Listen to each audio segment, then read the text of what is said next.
So welcome. It's morning in my time, but good afternoon to those of you who are in a time zone that has it be afternoon. Either way, welcome to this. We're here for the back to school and back to the office safely roundtable. This is a follow-up to a webinar that we did a few weeks ago. And so it's not a presentation. We're not going to walk you through a whole bunch of slides in this and so on. We wanted to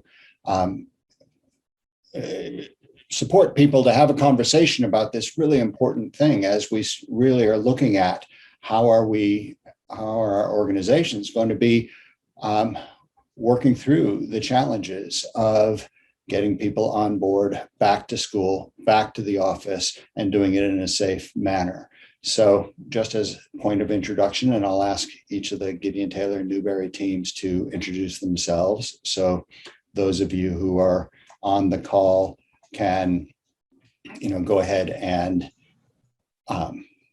recognize who's talking. My name is Jeff Robbins. I have a long history in the PeopleSoft world, and I have relatively recently joined the Gideon Taylor and the Newberry Enterprise Services team. And I'm just really happy to be having great practical, but also strategic conversations with customers who have been using these tools for a very long time about how they can, move forward and continue to optimize their systems and so on.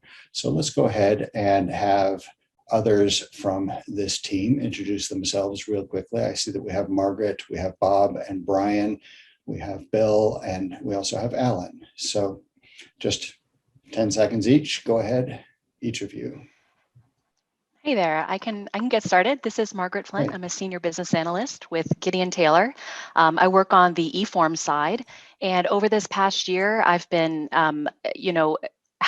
working with universities implementing eForms to help transform a lot of paper and PDF processes into automated and online processes during this very, very challenging year. So I'm really happy to hear about what you guys are working on and how you've accommodated for the return to school.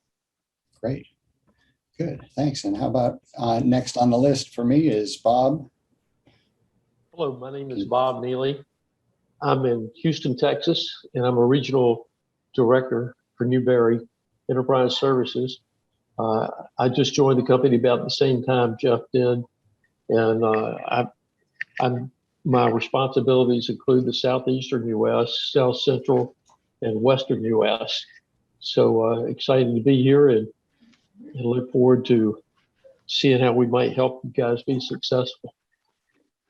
Great, thanks, Bob. And Brian.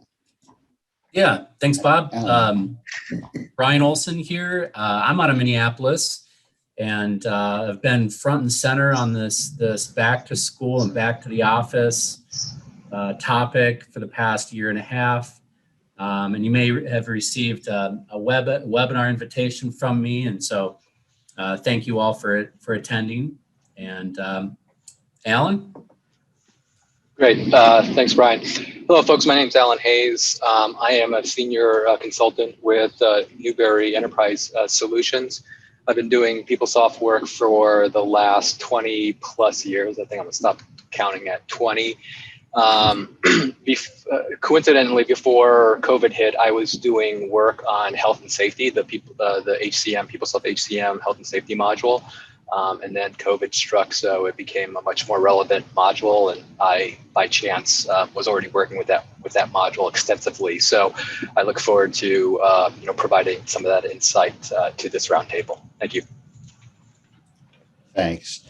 Let's go ahead and get started. I see Bill is here. You've got yourself on mute, but let's go ahead and get started. As I said before, this is a roundtable, so everybody is being allowed to talk. You can turn on your microphone. And we're going to go ahead and get started with why we're here in the first place. We've talked to many folks, higher ed institutions, corporate companies, state and local government offices, and we've talked to them about the challenges of post-COVID time, how going back to work is going. Looks like getting back to normal might be right here in front of us. And many organizations are asking their staff to return to the office. Schools are going to be open in the fall. Students are going to be coming on campus and these kinds of things. So we've heard that there are concerns related to COVID issues specifically, but also operational challenges that organizations have to kind of address as they go through what has been remote for a long period into back in person and these kinds of things. So throughout this program today, I'm going to put together kind of a discussion topic here in this question form. So what do you want to get from this roundtable discussion, or what do you bring to this roundtable discussion? And I want to open it up and have any of you kind of please share with us some of what sparked your interest in joining this conversation, because for us, it's a very important topic. And if you'd like me to call on you, that's fine, but I would actually love to have some volunteers kind of step up and just give us your thoughts. What do you want to get from being here? So this is Tracy Pettit calling, or here, sorry. Perfect. So I saw, I saw this invitation, and I was just trying to find out what other people or what other organizations are doing, and how they are using GTE forms in bringing folks back to work. In all honesty, we just had a directive from our general manager, and he just said that everybody should be back to work, beginning July 6th.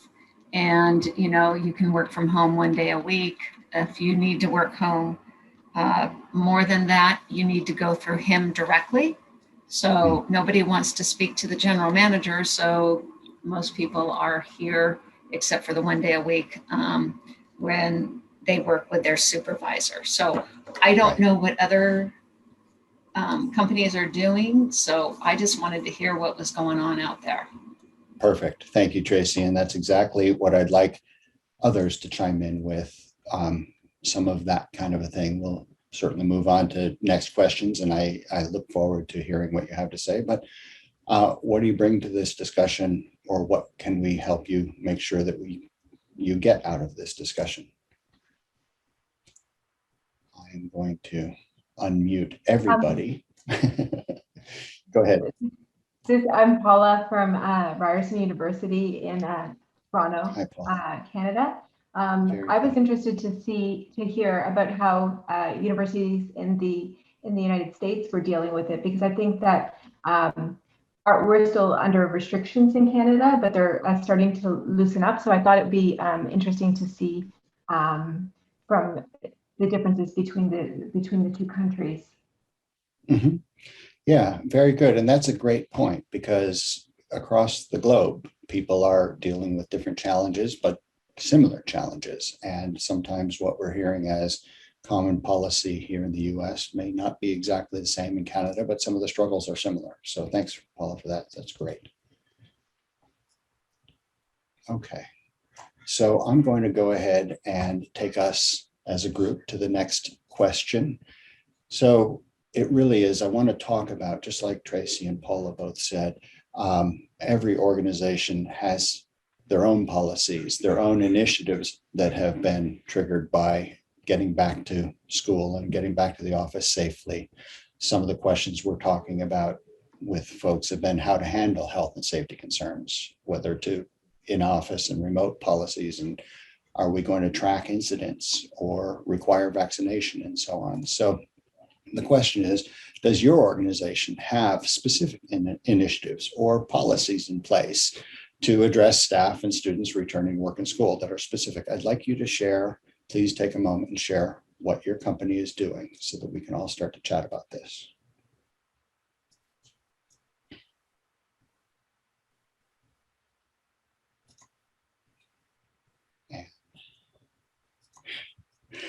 I want to underscore how important a roundtable is to include the conversation with other folks who are attending. So let's pretend we're all sitting in a room together around a table and just chatting, because that's what I'd like to have here if it's possible. So please share with me and with the rest of us your organization?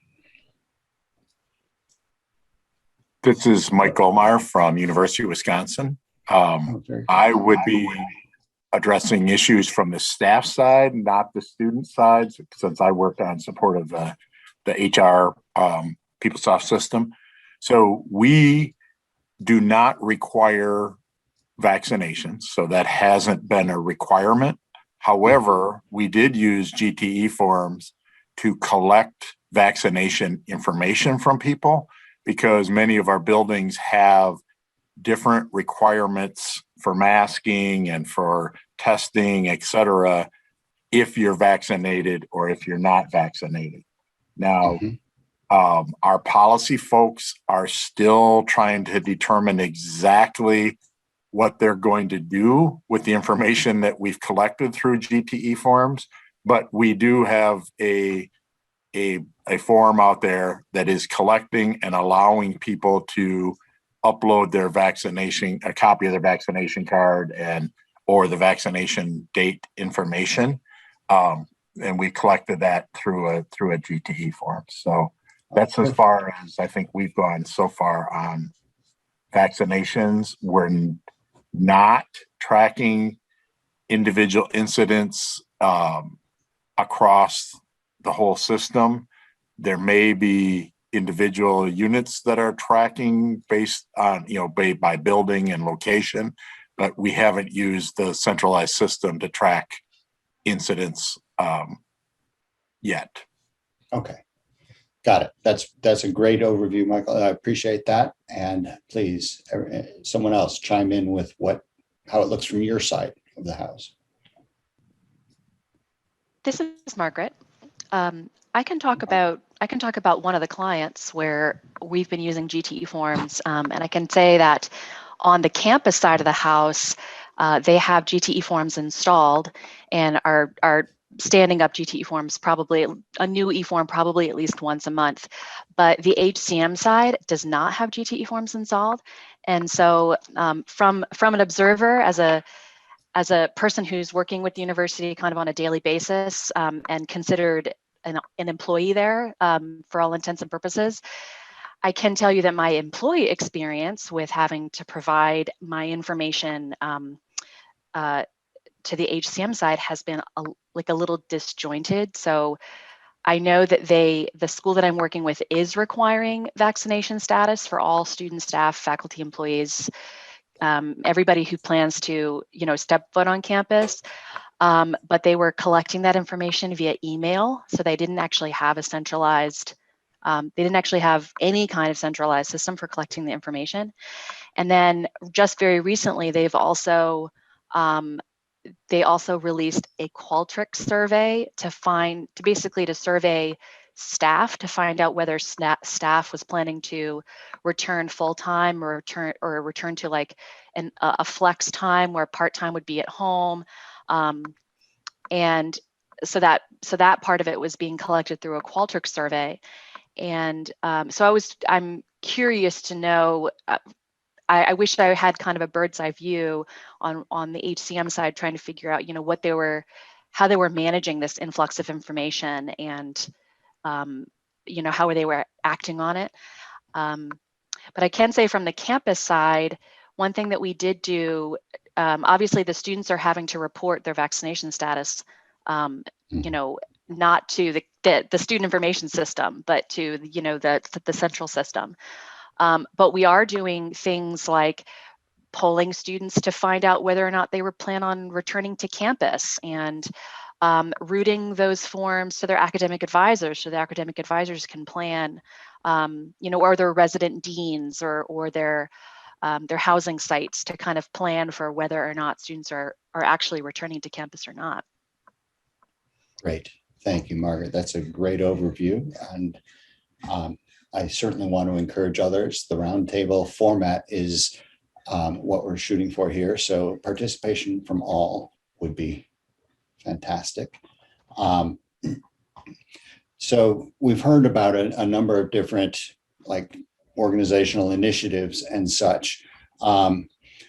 It would be great to hear kind of what we're what you're discovering as you start to look at bringing folks back to school and back to office and so on, what's working, what's not working, and obviously identifying what might be missing in terms of initiative, in terms of implementing those initiatives and those programs, how to fix what's been tough and how to get it rolling. So the things I'd like others to talk about would be, what challenges have come up as you've begun preparing for everyone to return? What are the challenges that you can see are in place? So please take a moment and share with us what you're discovering. So Tracy again. Hey, Tracy. So our challenges aren't really having anything to do with forms and all the rest of it. Our challenges are just that people don't want to come back to work, in all honesty. Right. So that's the biggest challenge of all.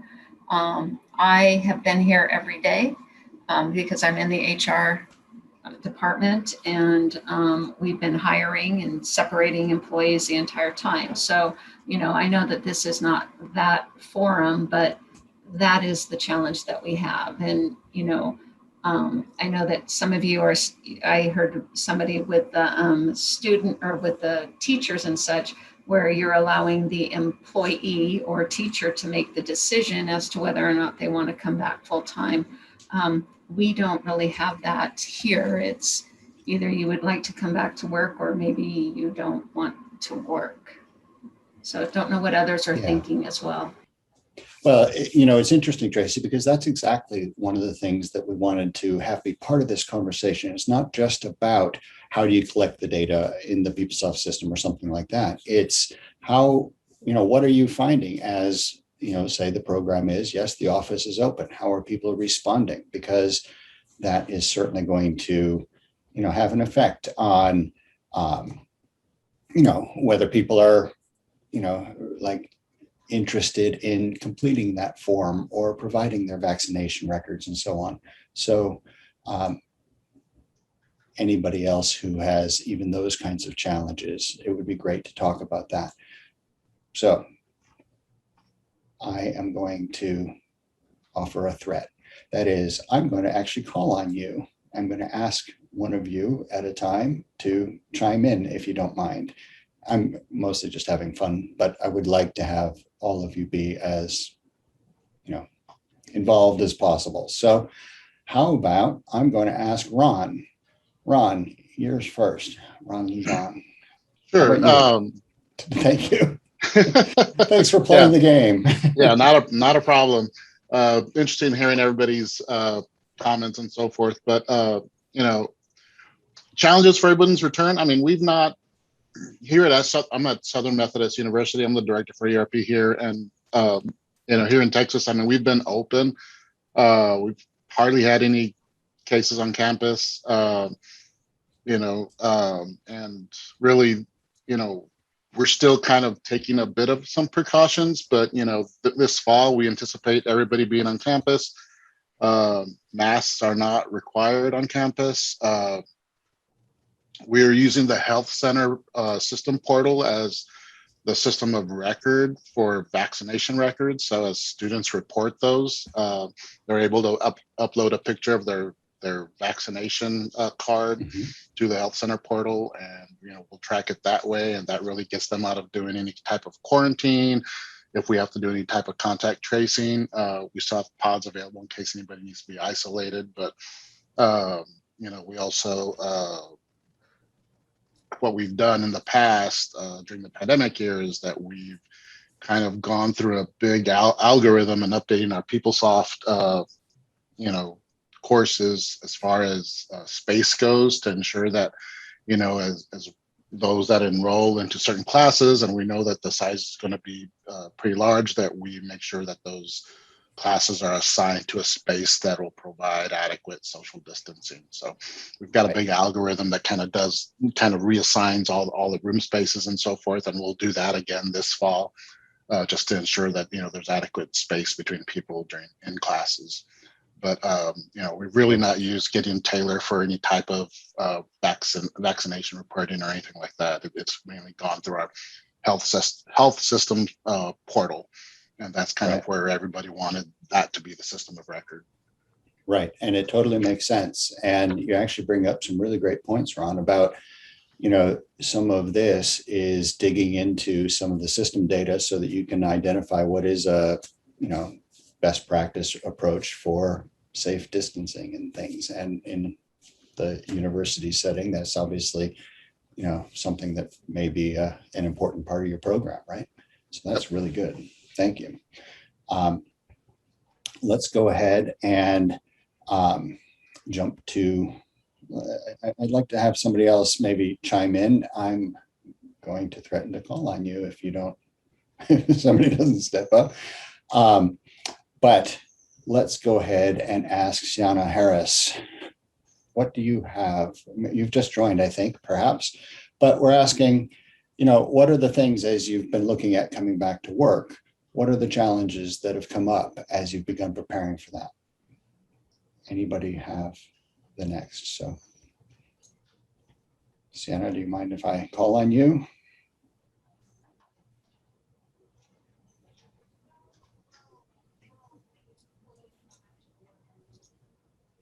Anyway, we're going to go ahead and then move to the next slide. So just as Ron has just mentioned, but also Paula and Tracy have mentioned, there are tools. Some of it is the PeopleSoft system, some of it is add-on, and so on. As you're looking at the available tools that you have for keeping track of going back to work safely, one of the things that folks I've talked to have had to address is, hey, we haven't applied the latest plumb image, or health and safety isn't really being used. The PeopleSoft health and safety tool isn't being used within our company because we never looked at it really that way. So what are the tools that are available, and what data are you starting to track? So the question I have is, does your organization plan to use PeopleSoft or any other systems to collect data? Ron just shared some of that, and this is kind of where we're going. Are you looking at using health and safety or collecting data in student? Are you using eForms or any other tools and products? So Tracy please. here. Yeah. Hey, Tracy, you're so good at jumping in. Thank you. So just wanted to let you know that we have been using PeopleSoft health and safety from the get-go. We've used it, and we did modify the system to work for us because we track all of our incidents and such. But we have tracked when people have gone out, when COVID first started. So we tracked every single person that went out on COVID, if they were out for a day, if they were out for the 2 weeks, all their ins and outs. And so we have all that data sitting in our health and safety module. And I mean, we have people that have been in and out 6 times.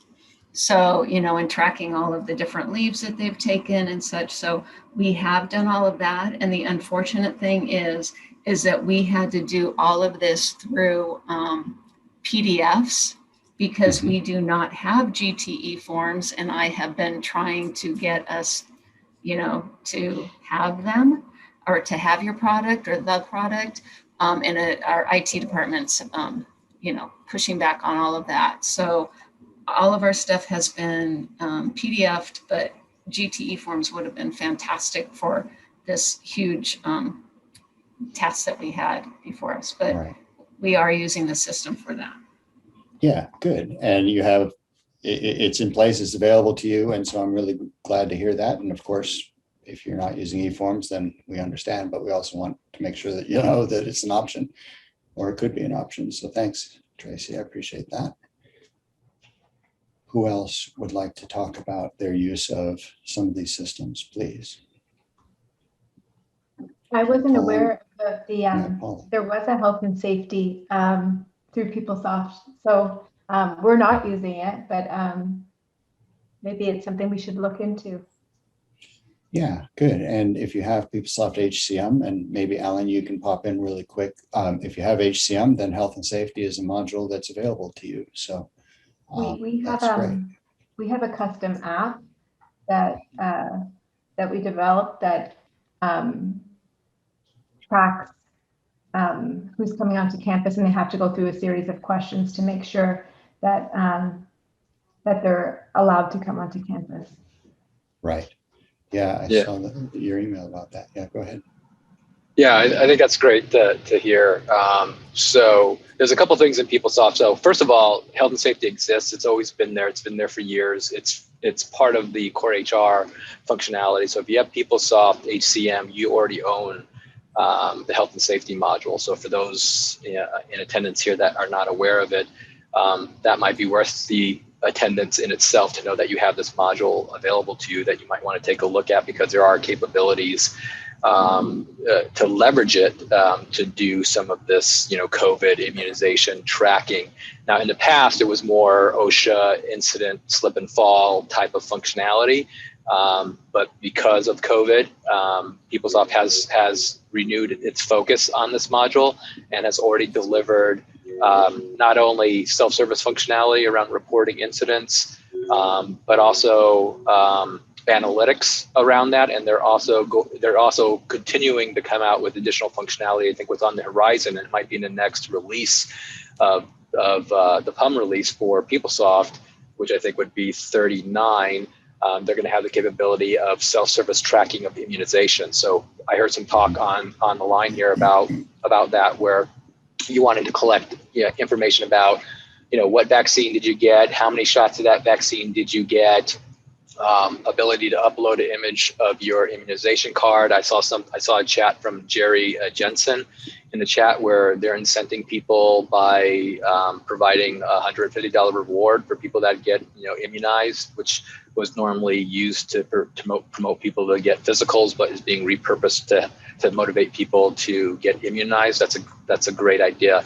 But the short of it is that functionality. The health and safety functionality does exist in PeopleSoft and is being actively enhanced by Oracle. Yeah, and that's a great point, Alan. This is a critical time for organizations across the board to address these kinds of concerns, the kinds of things that you guys have mentioned here.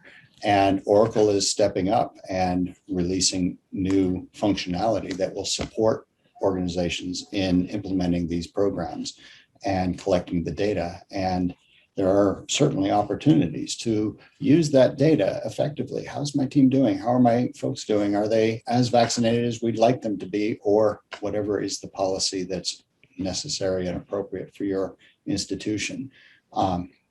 So yes, Margaret, your turn. Hey there. I wanted to ask Tracy a follow-up question. Tracy, you said you guys are using the health and safety module, right? If I'm following the conversation. That is correct. And you said you've been using it from the get-go, and you're collecting lots of great information. I would really like to hear more about how you guys are using the information, and like what are the benefits that you're getting from the health and safety module, or what are the benefits that you're trying to get from the health and safety module, and is it meeting your goals? So we're using it for COVID, and just, I was just fishing around and saw that we could put all the information in there. So what we were doing is, for whenever somebody would go out on COVID, we would put that information in. We would then track to see whether they were positive or negative when they did their testing. Then we would return them to work. I mean, there were like 4 or 5 steps per time the person would go out. And then this information was sent to our senior management team. We had all sorts of pivot tables and all the rest of it so that they could identify how many people, within our company, within different divisions, were out on COVID, whether or not they were positive or negative, and just the percentage of folks that ended up with it versus those that went out and just were tested and such. So It was a great tool for that. It was a lot of work. Yeah. A lot of work. Were they using it to make decisions about whether or not they needed to increase social distancing protocols, or even close down certain buildings in certain areas and kind of send people home for a couple of weeks? Or Or were they literally, was it just an adventure and curiosity, finding out what the rates were? I think it was all of the above. So the folks in the office, most of those folks were able to work from home. We have a lot of craft workers, and so they were trying to identify, those folks that were, because many of them have to work in close proximity, and we were able to find out, those that were working closely together, whether or not they were getting it. And, we could identify that our biggest population. Is that the one I heard you talking to somebody when I walked by there? Go ahead, Tracy. So we found out that the folks that are working in our parks, that they were the ones that were getting it. But of course, many of them were living together. So, it just was identifying the different groups and what they needed to do. Right. Yeah, that's a great point too. Yeah, go ahead. Just one quick comment on that, because I heard there was a lot of work. There were pivot tables. Just a plug to the extent that Tracy, that you have Kibana. I don't know if what release you're on, or if you're aware of the analytic visualization piece that's in PeopleSoft. That's not specific to health and safety, but health and safety is delivering some Kibana analytics that would allow you to create a dashboard and have real-time analytics of kind of what's going on in your organization. It can be anything from a heat map that might tell you where in your organization you're seeing a lot of cases, to how much time off people are taking relative to COVID. So if you're not aware of that, that's definitely something I think you might want to take a look at if your organization is needing to visualize this data and to maybe minimize the work that you and your team are doing around putting that visualization together. And so I do know about Kibana, but we were not using it at that point in time, and currently we're working on getting that implemented. We did have our another group working on it, because I am not a pivot table person, and I don't enjoy doing all of that. I was just trying to get PeopleSoft to do what I needed it to do, collecting the data and figuring out how do we do it so that it makes sense when some, people don't just go out on COVID once, they're frequent flyers. And I mean, as I say, we have people that have gone out 6 times. And because we were tracking it to the point where if you just, you didn't feel well, and so they would go and get tested. So those folks were in the system. Right. So, but it all worked. And now everything is hunky dory. We have maybe 2 people that might not feel well. So. But you're bringing up so many good points, and certainly some portion of this effort is, of course, to simply collect the data in the system. But we're talking about data that may not be considered transactional, like so much of the other data that we're keeping track of in the PeopleSoft system and so on, because the analysis or the looking at the data to check and see either how the program is going, or how many people are having issues, or do we need to change our policy, those kinds of things. And that's where the analytics of that data comes in. And a lot of the folks I've talked to have, just like Tracy's been saying and so on, have been collecting data and kind of starting to look at, okay, what is it showing us? So I'm going to also kind of put out there to everyone else as well, even if you're not actively talking about using the data in the PeopleSoft, what are you seeing? How's it going in terms of information that you have about your teams going back to work? Are you ready? Is it working? Are there challenges? Please chime in with some of that. Or are you using Kibana to see that everything's going perfectly well? Either way, let's go ahead and talk about that a little bit, because it's not just about collecting information inside PeopleSoft. And I'm going to call on Jerry or Justin. One of the 2 of you chime in, or Gary. Yeah, Gary, that's a good idea.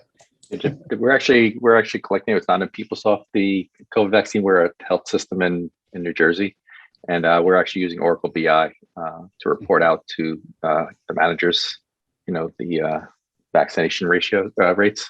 So I think last I heard, we're probably about 70% vaccinated on the team member side. We just actually returned to work this past week after 18 months being remote. And we actually filled out forms. Team members are coming into the office out of a 2-week block 50% of the time. So you had to go into PeopleSoft and fill out the days you were coming back into the office over the 2-week period. And those were then approved by your manager and went over to HR for final approval for the return to work. Right.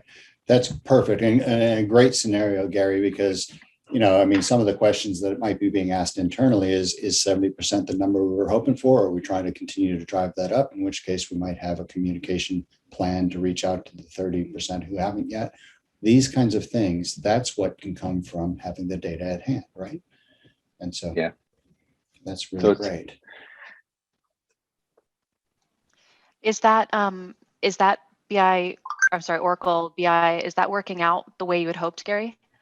Yeah, we have it actually, Oracle BI is connected to our HCM as an FSCM and campus environments, and they're reporting out. It's, at least it's one, you don't have to go through multiple systems. So you're, instead of having to report in PeopleSoft, you're going to BI and it has all the reports you can run right on a dashboard for you. Not just nice. HR, but on clinical data and stuff like that. So it's a one-stop shopping at that point. Yeah. I mean, you still get it at HCM as well.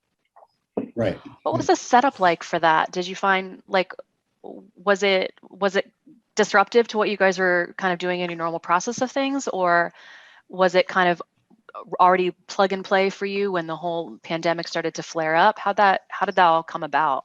We were already connected. We made a decision to go with Oracle BI. So we actually have a reporting database.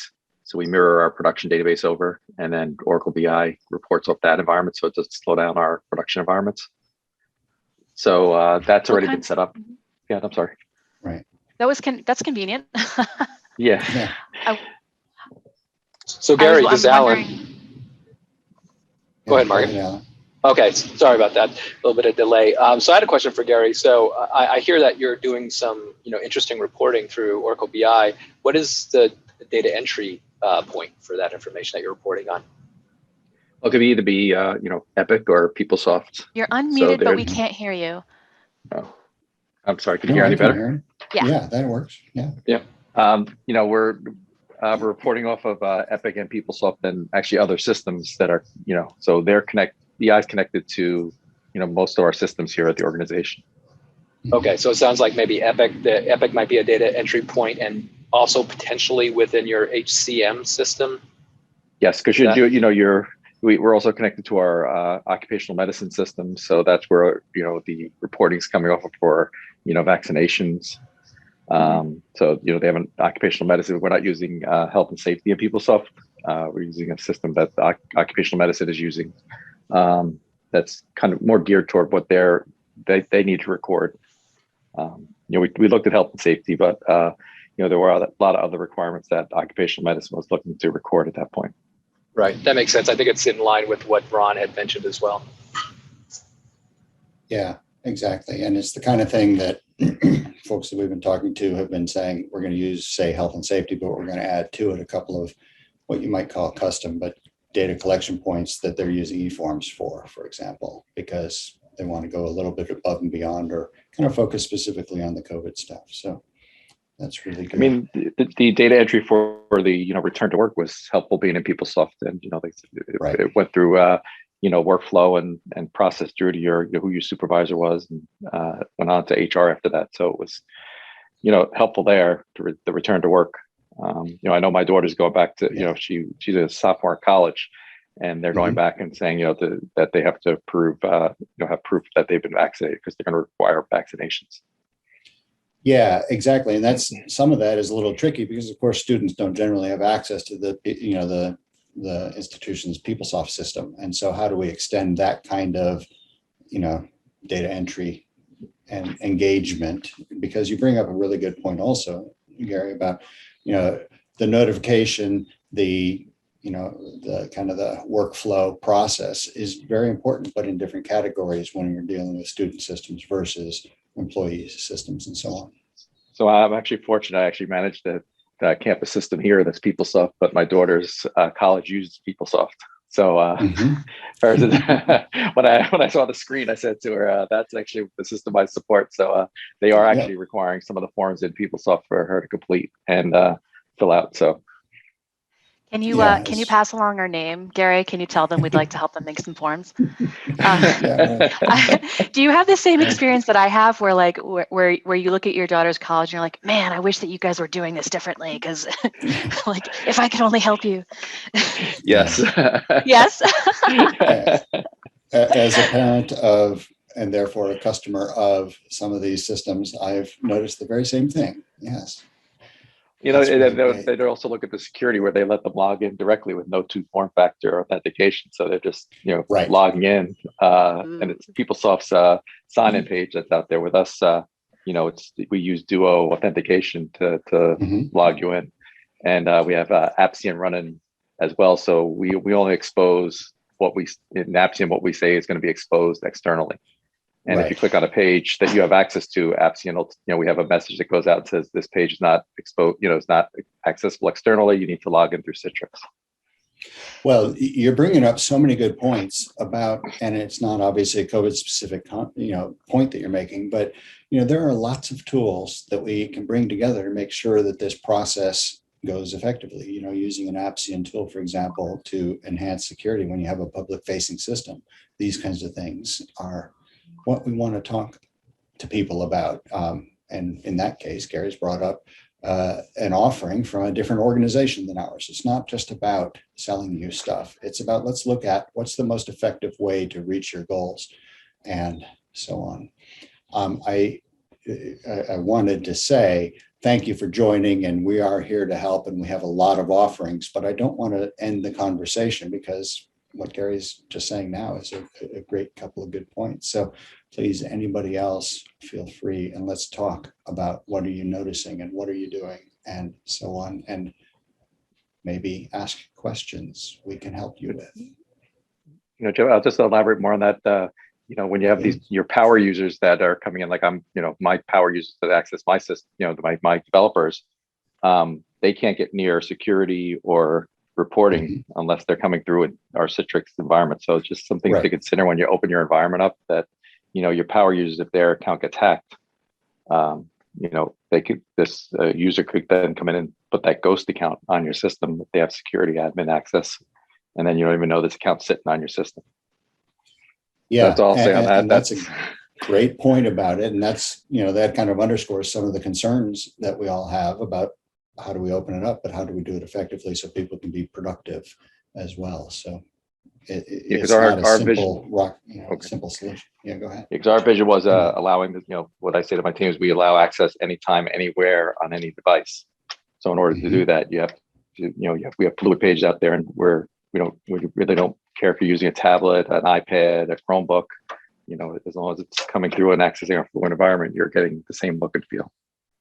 Right. So when you're talking about multiple form factors, it's not just about how does the HTML deploy onto that form factor. It's also how do we make sure that the access is and the security is enabled in a way that makes it productive and actually functional. So that's a great point.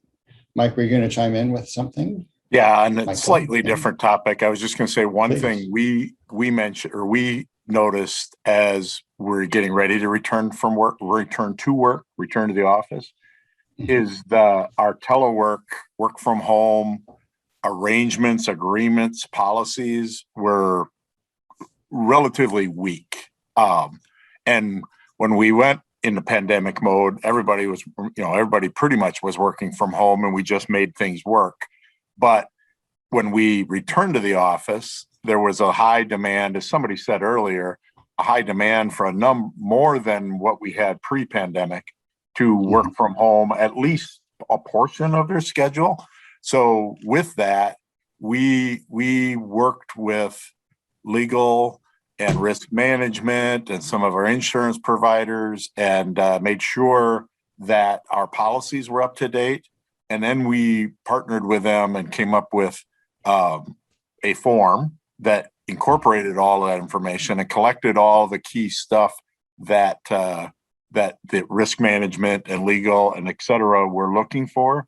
And are now going through and having everybody that is planning to work from home more than just an occasional time, but on a regular schedule, they're coming up with this telework agreement, and it's a GT form that we've rolled out and it's put into place, but it really has helped our consistency and probably our risk avoidance by going through this process. And it was kind of out of necessity, but the pandemic helped us move toward that, and we're much more consistent as we go forward now with how we handle work from home into the future.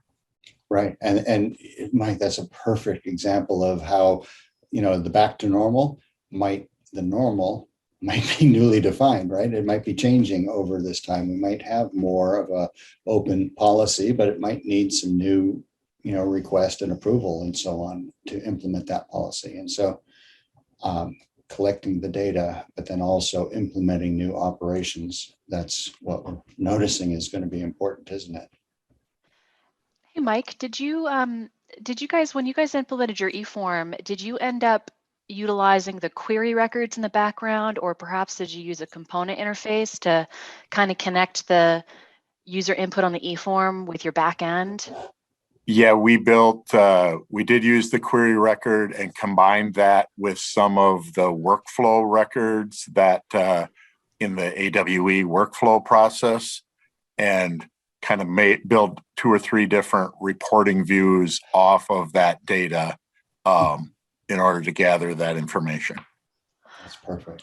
That is super.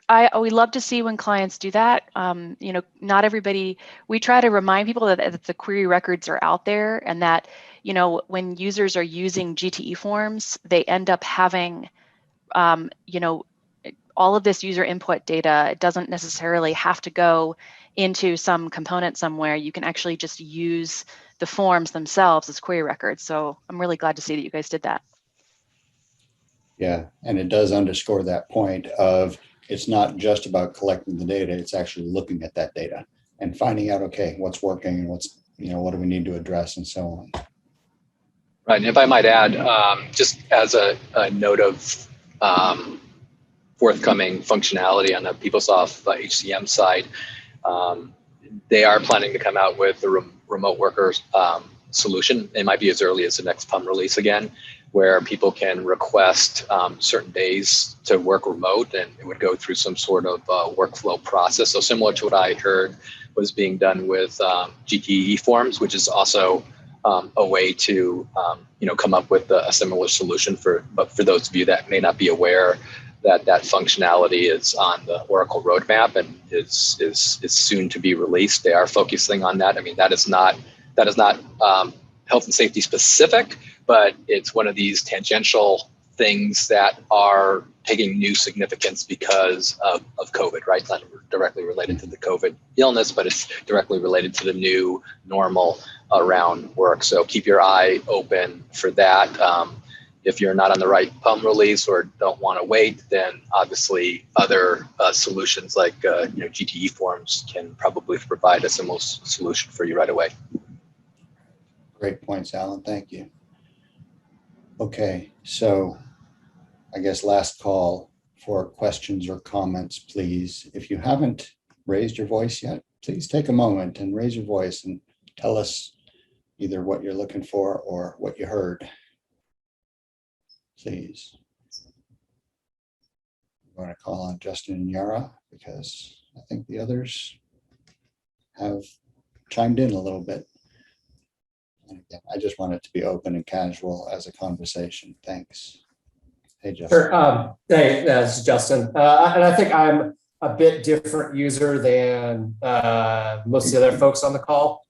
I work at Emory University. I'm director of financial aid systems, so more on the student side of things. Our university's response, I think, has been a pretty effective one.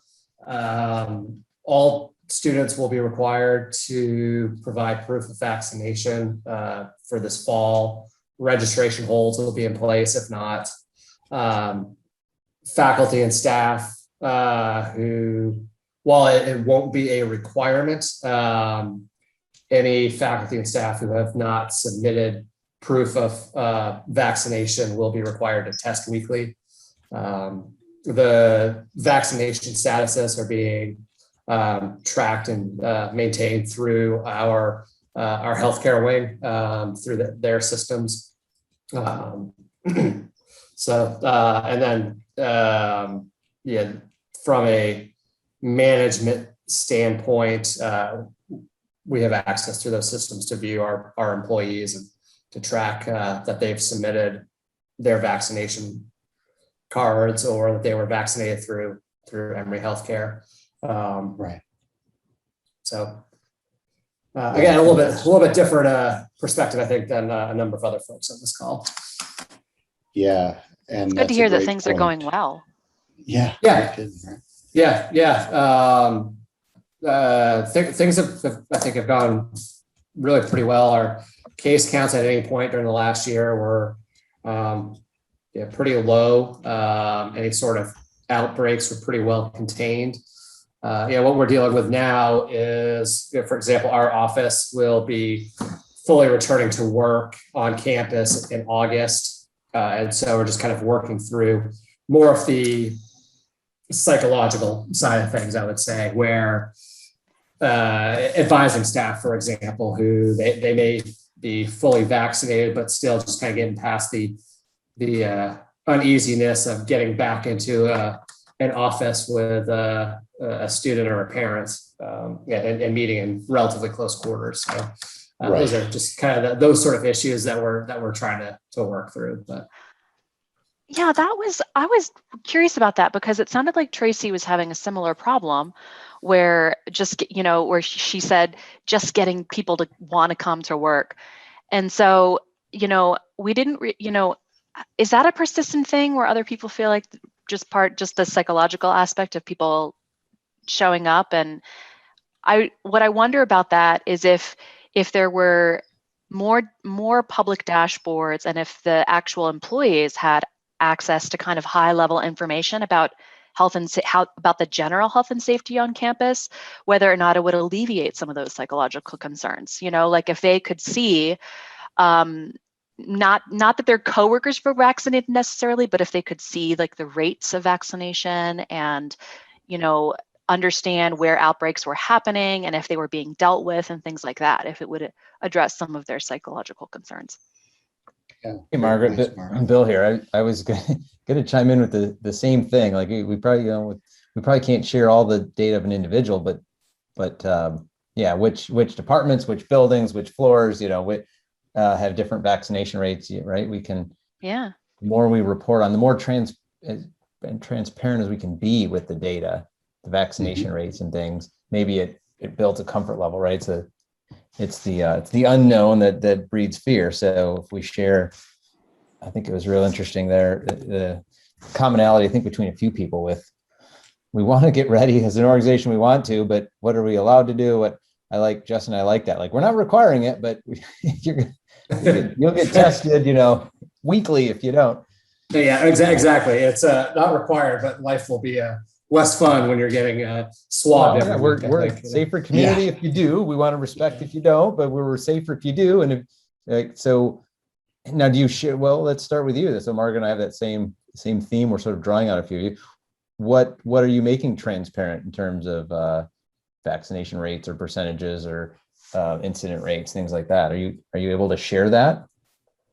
So throughout the last year and a half, incidents have been visible through a campus-wide dashboard, both in terms of positive tests, action items taken around individuals, not providing any of their personal information, but for example, a student tested positive and was moved into one of the quarantine pods. So that information has been kind of available throughout. What about vaccination rates? You're going to make the percentages of that? At this time, I haven't seen anything about publishing those. The communications that have come from our HR folks have really just been driving home the importance of getting vaccinated. But in terms of actually pushing out those rates, we haven't seen that yet, and haven't been privy to conversations as to whether that will end up happening. Well, some of that's a policy question, right? And maybe people setting the policy don't know the capabilities, right? Whether you have a form you can capture certain data, or you have the health and safety module and you have the vaccination records, or they're in another system and you can get access to it. I just wonder if the people setting the policy understand the system as well as like people on this call, right? What can we show? Because it's one thing to say, here's the positive touch, here's all the people that have it, right? It's another thing to say, here's all the people that don't and won't. Just to, because some of this might be some making people comfortable that it's okay to come back. That, we always worry about, what about the people, the anti-vaxxers? We worry about certain groups, but what about the people that are just, doing their part, want to go back to work, but they're nervous? Yeah. What about the That's people exactly that? The case. Sorry. Go ahead, Tracy. Yeah. No. I was going to say, what I'm finding is that people just don't want to come back to the office because they enjoy working from home. There's that too. That's I can relate. Yeah, that's the key for me. But for those folks that are working from home, yes, it's great. However, those of us that are in the office are picking up the slack, and so they just feel that they don't need to come back to work because they are being productive at work. When you work in HR, it's a people, it's a service department, and you should be here. So that's what I'm finding. Yeah, and you're making a great point too. And it's the going back to normal includes going back with a sense of confidence and safe, secure. Like if you worked at a place where falling off a ladder was common because the company didn't institute a principle of safety, then you might not be so excited about taking your job where you have to climb that ladder because you might be at risk of falling off. Well, in this post-pandemic era, what does that look like? Like you said, Tracy, maybe people are feeling, I can go back to work. I know it'll be safe. I've been vaccinated. It's no problem, but I just love working on Zoom at my home desk. Well, it's going to be an interesting new world, isn't it? Because some things have been different, but also, like you said, Tracy, if you're in a part of the organization that, like HR, that serves the community best by being directly visible and engaged, well, how can we make sure that you're comfortable and confident to do that, both from a health and safety issue, but also from the perspective of being productive and respected and so on. So I think that these are really interesting conversations. Yeah, go ahead. Yes. I was going to say, and in our department, most people have an office, so that isn't even the case. And if you're not vaccinated, then you do have to wear a mask when you go outside your office and such. So, but I'm finding people that are not vaccinated are the ones that don't want to come back to work. So it's yeah. And also, of course, in the student frame of mind, being a freshman at college on Zoom is a very different experience than being a freshman at college when you're actually going at college and living in a dorm and so on. So how can we deliver an effective experience for these people that, it's not all just about taking the class or participating on Zoom. So that fits both for the student world as well as, the office world. Paula, you. I was just going to say, for us, it's shifted to two. Like we've canceled renovations that we're doing, and people who did have offices no longer will have offices. We're kind of going into more hoteling stations where people use the desks or use share offices. So it's really changing the footprint of our space downtown because it's so expensive. So they're using it as an opportunity to make some changes there. Well, it's interesting because along those very lines, I was just talking to somebody a couple of weeks ago who were saying that they were going into rather than allotted space, they're using more of a hotel program. Part of the data that they need to be collecting is almost like the cleaning and servicing, because to make people comfortable with the hotel desk, they might want to make sure that somebody who used it last, earlier this morning actually had been vaccinated, these kinds of things. So thank you, Tracy. It was great. Tracy just mentioned in chat that you're going. I appreciate all the comments you've made. So, it's interesting. That conversation was like, wow, a lot of people didn't realize that obviously reserving hotel space in their desk and so on is critical, but that's data and information that maybe hadn't been planned for. Okay. Any other thoughts? Just a question on the campus side. Is anybody integrating the vaccinations with the campus system? So, you can run reports out of campus, should you, or does it rely on you running reports from campus and the system that you're recording the vaccinations in? Well, I'll just say, and if somebody's on the call that has been doing this specifically, eForms has been, the Gideon Taylor team has been talking to a few campuses about using eForms on the student-facing side so that we can collect the information. And that, Gideon Taylor has built an eForm that everybody who uses eForms has access to, that collects the data from students for students about vaccination and also instance tracking. So we've got it available, and I'm interested in others' perspective on that as well. Because if you're not using that, are you integrating the vaccination information over, again, to be into the student record then? Yeah, like that, exactly. And I know that a lot of people have dropped as we're wrapping up, but anybody else still on the call that can talk about those kinds of things? Because Gary, those are great points. The student-facing stuff is different than the employee-facing. Because so, if you're saying, you can't come to school, or how do you know that someone who's enrolled in a class if you don't have that data in PeopleSoft to do the cross check or do the audit, that it is, that you're following your policy. Yeah, and that's the very reason that we, Gideon Taylor put together this form and roll it out to a few folks, because that's crucial. And delivering that transparent visibility into how this class is doing, both to the leaders of the institution, but also so that students feel safe and their parents feel safe. So that visibility is critical. Okay, I'm going to let it be there. I want to say I totally appreciate how many folks joined and were able to come onto this conversation, and I do appreciate everybody who spoke up. Thank you for being here.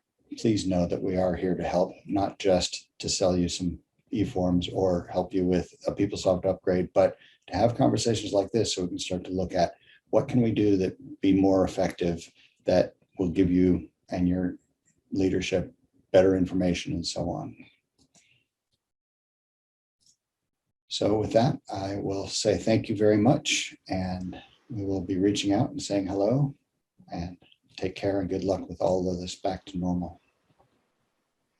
Thanks, everyone. Great. Thank you. Take care. Have a great day too. Thank you. Thanks, Paul. Thanks, Justin. Thank you. And thanks, Gary.